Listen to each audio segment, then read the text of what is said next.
विश्वाधारं गगनसदृशं मेघवर्णं शुभांगं लक्ष्मीकान्तं कमलनयनं योगिविन्द्यान्यगम्यं वन्दे विष्णुं भवभयहरणं सर्वलोकैकनाथं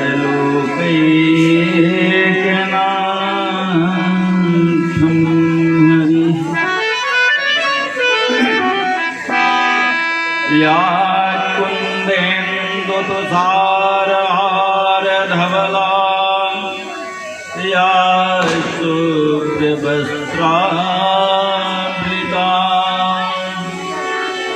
या वीणावरदण्डमण्डितकरा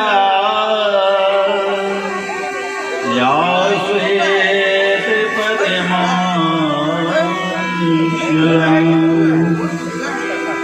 या ब्रह्माच्युतशङ्कर प्रभृतिभिर्देवी सदा वन्दिता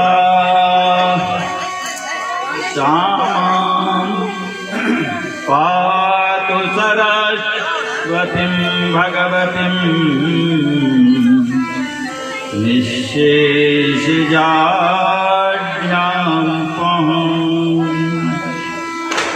गुरुर्ब्रह्मा गुरुर्विष्णु गुरुर्देवो महेश्वर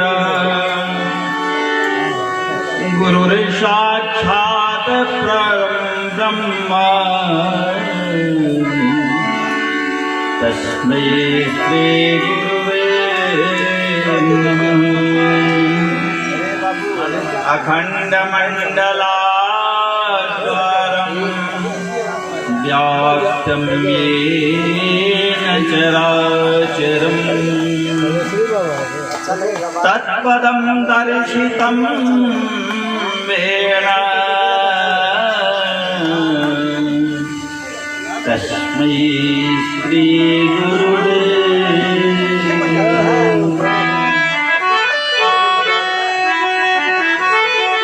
गजाननं भूतगणाधिसेवितं सपेतजम्बो फलचारुभक्षणम् उमाश्रुतं शोकविनाशकारकं नमामि विघ्नेश्वरपादपङ्कजम्।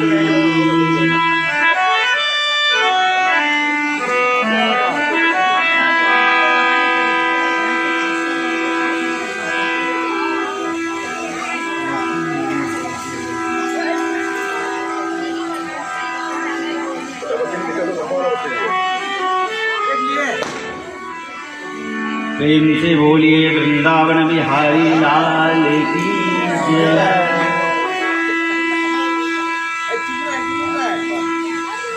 आवाज नहीं है, भूख ज्यादा लगी है। अरे आज ही की तो बात है, कल से तो खाना ही खाना है। वैसे ही आज एकादशी है और एकादशी को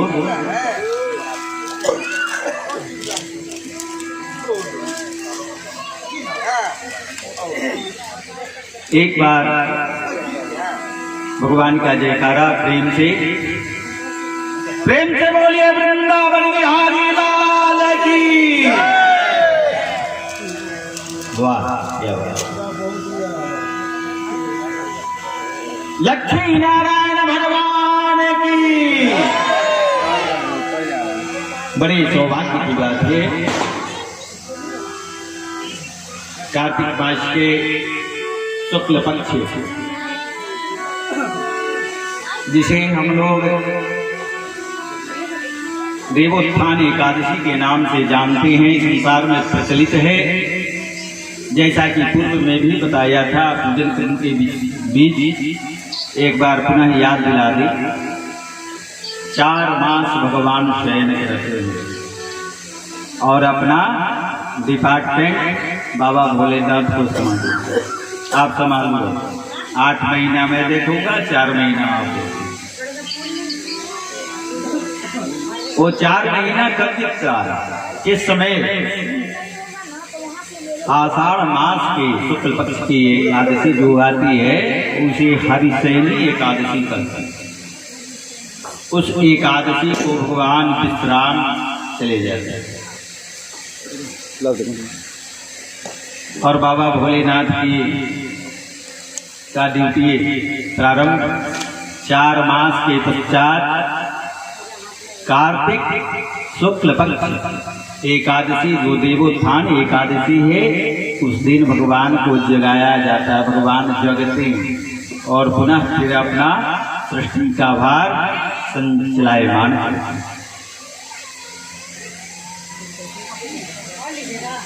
यह एकादशी है।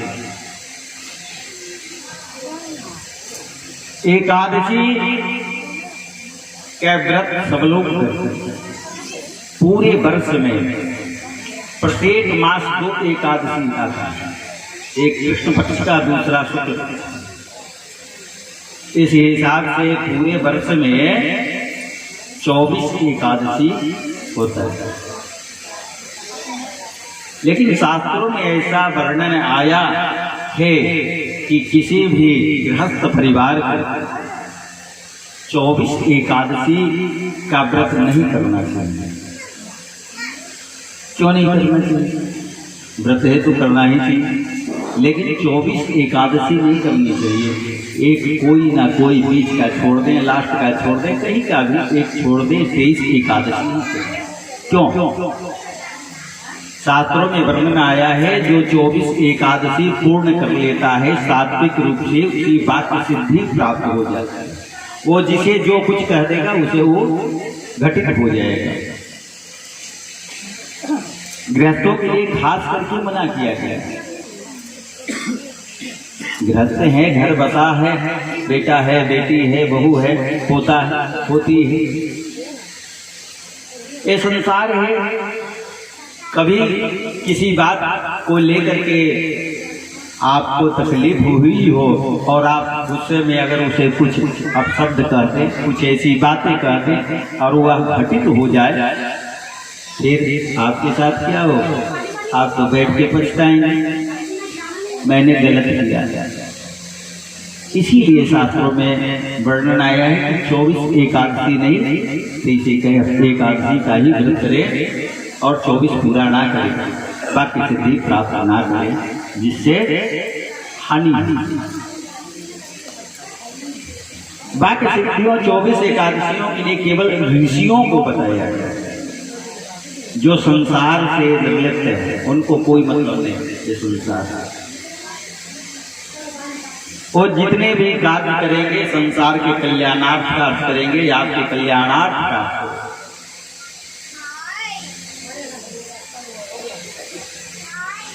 मान लीजिए कि आप यज्ञ कर रहे हैं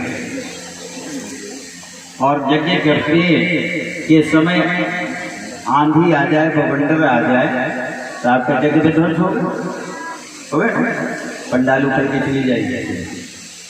पूजन की जो व्यवस्था की है सब तितर-बितर हो जाएगा। अगर उस समय वो सिद्ध पुरुष वहाँ पर हों और उस समय उसका यूटिलाइज करें और 24 एकादशी की जो बाकी सिद्धि है रुक जाओ तो बवंडर रुक जाएगा, फिर आपका कार्य सफल हो जाएगा। तो केवल उन्हीं लोगों को लिए यह बताया गया कि 24 एकादशी का व्रत करें जो संरक्षण करने के माध्यम से कार्य में आना है।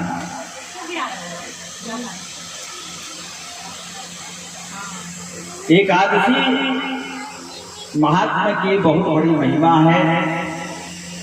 यह महिमा के विषय में अर्जुन भगवान श्री कृष्ण से पूछते हैं।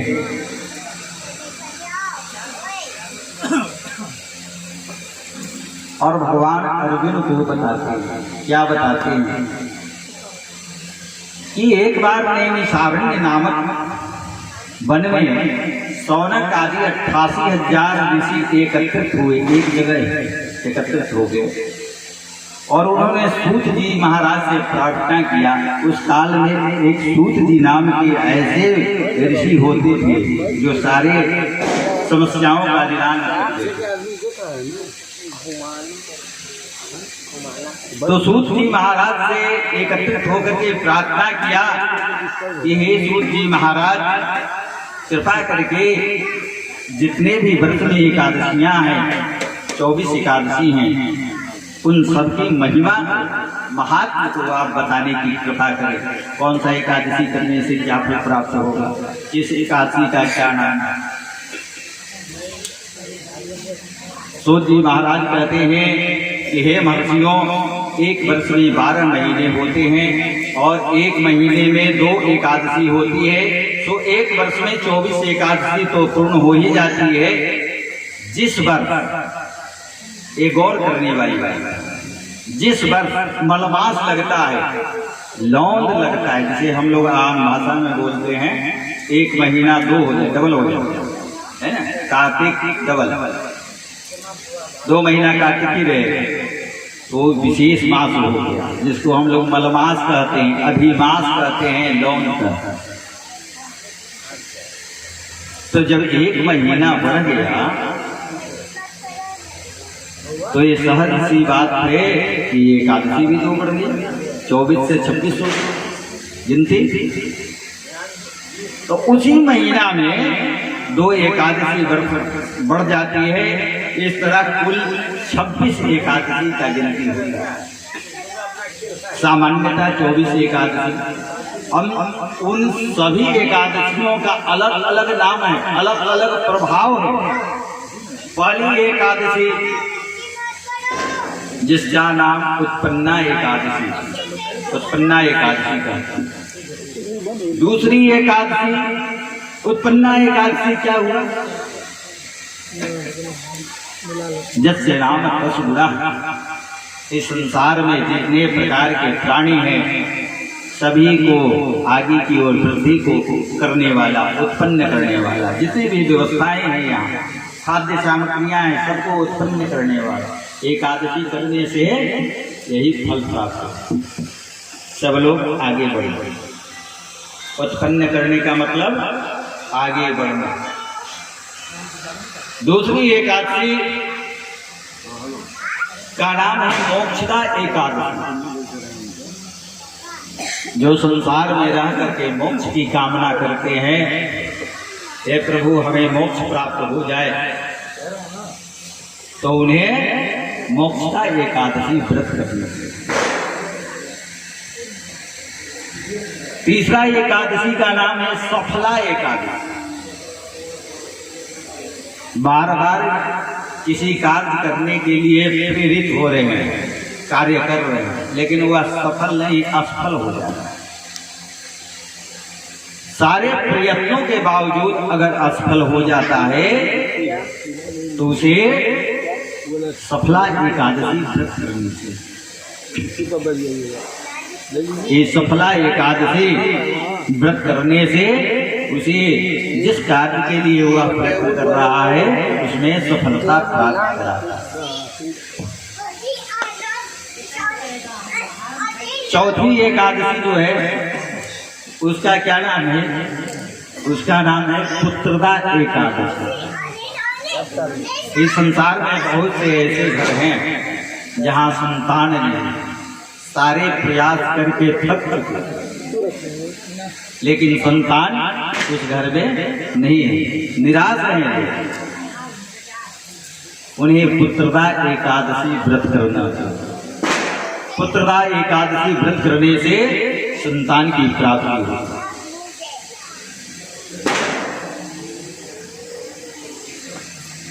उसके आगे 5वीं एकादशी जो है, जिसे खटपिला एकादशी के नाम से हम लोग जानते हैं,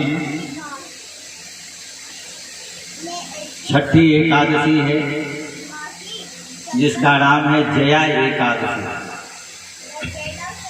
जया एकादशी का महत्व है कि बाहर भी जय और घर में भी जय, जहां जाए वहां जय जय ही हो, है ना। अगर वहां जय नहीं है तो वो पहुंच गए तो जय हो गया, अगर वो एकादशी किए हुए।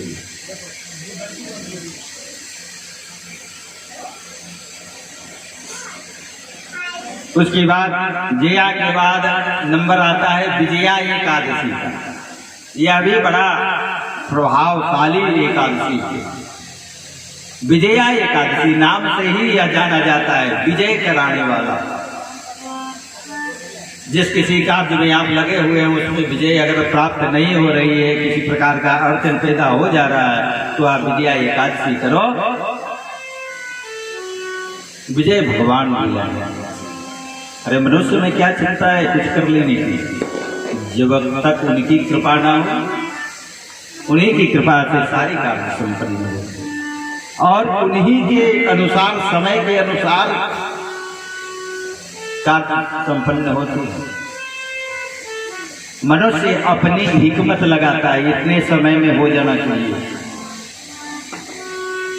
इस तारीख को हो जाना चाहिए, नहीं हो पाता जब तक उनकी कृपा नहीं। यद कृपा तमहम नास्ति, जब तक उनकी कृपा नहीं होगी तब तक वह संपन्न नहीं होगा, कोई ना कोई व्यवधान वहां आ जाएगा। 10वीं एकादशी है जिसका नाम है कामदा एकादशी। कोई कामना अगर आप मन में रखे हैं वह पूर्ण नहीं हो रहा है तो कामदा एकादशी करने से वह पूर्ण होता है। 11वीं एकादशी का नाम है बरूथनी एकादशी, 12वीं एकादशी का नाम है मोहिनी एकादशी। यह भी बड़ा मार्केबल एकादशी, मोहिनी एकादशी नाम ही है मोहिनी। मोहिनी एकादशी का फल ये है कि अगर काम आपका कहीं फंसा हुआ है और मोहिनी एकादशी व्रत आपने किया है या करते हैं, तो सामने वाला जितना भी प्रयास करे उसके मन में हो कि इसका काम नहीं करेंगे, लेकिन अगर सामने चले गए तो उसकी बुद्धि कुंठित हो जाएगी, वो मोहित हो जाएगा और आपका कार्य कर देगा। यह मोहिनी एकादशी का फल। मोहिनी एकादशी के बाद 13वीं एकादशी है जिसका नाम है देवशयनी एकादशी, जो अभी अभी बताया कि आषाढ़ मास के शुक्ल पक्ष की एकादशी तिथि को हरिशयनी एकादशी होता है, उसी को देवशयनी एकादशी भी कहते हैं।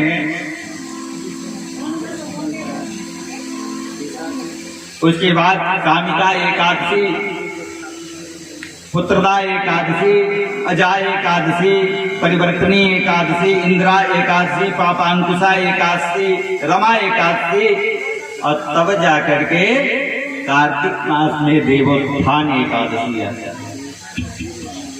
सभी एकादशियों में सबसे शीर्ष पर रहने वाला, ग्रेडिंग भी तो होता है ना, A grade, B grade, C grade, A grade की एकादशी जो है वह कौन है?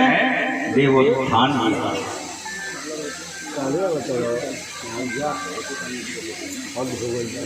दोनों एकादशियों, अब तो ये तो 12 कॉमन हो गया, बाकी जो 2 एकादशी मलमास में लगते हैं उनका भी नाम है। उनका एक का नाम है पद्मिनी एकादशी और दूसरा नाम है परमा एकादशी। ये सब एकादशी यथा नाम तथा फल देने वाली, जिस प्रकार का नाम है उसी प्रकार का फल देने वाला, बस नाम का अर्थ आप समझिए। सूत जी महाराज ने कहा कि सर्वप्रथम मैं उत्पन्ना एकादशी व्रत की महात्मा बताता हूँ कि उत्पन्ना एकादशी व्रत करने से क्या फल प्राप्त होगा। विधि सहित इस एकादशी महात्मा को भगवान श्री कृष्ण ने कहा था, भक्त जन की इस व्रत को प्रेम पूर्वक सुनते और इस लोक में अनेकों सुख को पा करके भोग करके अंत में विष्णु भगवान के चरण में उनका प्राप्त होता है। सूत जी महाराज कहते हैं कि हे प्रभु, इस एकादशी व्रत का महात्म्य क्या है, अब ये बताओ। तो इस पर व्रत को करने से क्या पुण्य होता है, क्या फल मिलता है और उसकी विधि क्या है, सो आप मुझसे कहिए।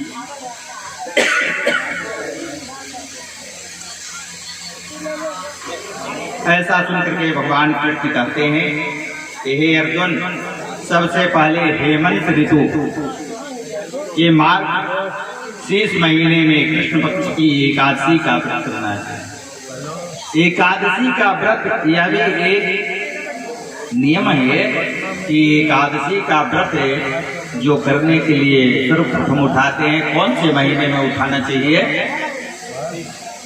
मार्गशीर्ष मास, अगहन के महीने में जो कृष्ण पक्ष पहला पक्ष की जो एकादशी आता है, उसी महीने से व्रत को उठाना चाहिए। दसवीं को शाम को दातुन करनी चाहिए। अब व्रत कैसे करना चाहिए? ये नियम, जब दसवीं की संध्या काल हो जाए तो दातुन करना चाहिए और रात को भोजन नहीं करना चाहिए। एक दिन पूर्व संध्या समय दातुन करें और रात्रि में भोजन ना करें। सुनने में कितना खराब लगता है, बताइए। आखिर मुंह धोएंगे ये तो काहे को, जब खाना ही नहीं। लेकिन नियम ऐसा बना कि नहीं, दातुन करना लेकिन रात्रि में भोजन नहीं करना।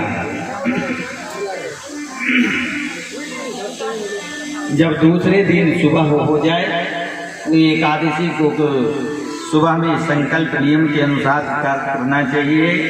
स्नान करने के पहले शरीर पर मिट्टी का लेपन करना,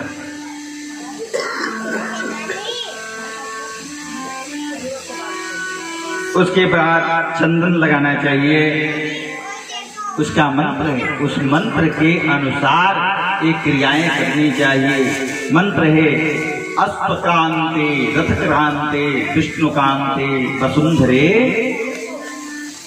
उक्तापि बराहे न कृष्णे न सता भावना मृतके हर में पाप जन्मया पूर्वक संचितम त्वया हतेन पापेन गच्छामि परमां गतिम्।